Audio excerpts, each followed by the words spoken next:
Semi-Annual Training July 2023. Week 3. Day 3. Outline. Roman number 3.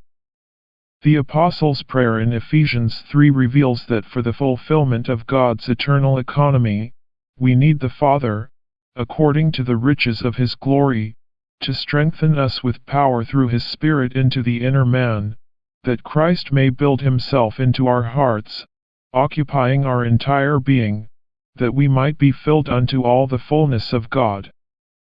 Capital A.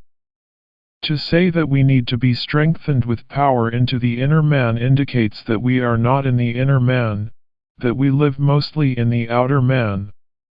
Capital B. Christ has the desire to occupy every room of our heart. Number 1. The phrase make his home is only one word in the Greek, katoiko, which basically means to settle down in a dwelling, to make a dwelling place, and the prefix of this word, kata, means down. Number 2.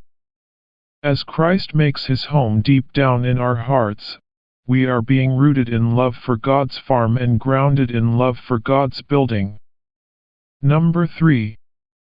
As Christ makes his home in our hearts, we become strong to apprehend with all the saints the immeasurable Christ, whose dimensions are the dimensions of the universe.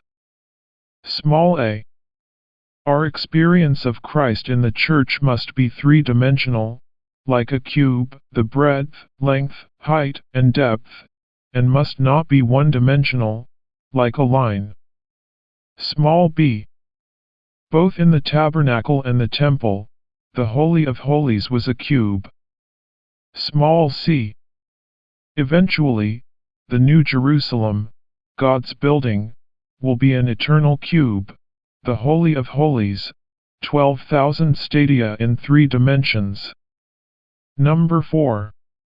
Christ making his home in our hearts causes us to know the knowledge surpassing love of Christ, that we may be filled unto all the fullness of the triune God for his corporate expression, his glorification.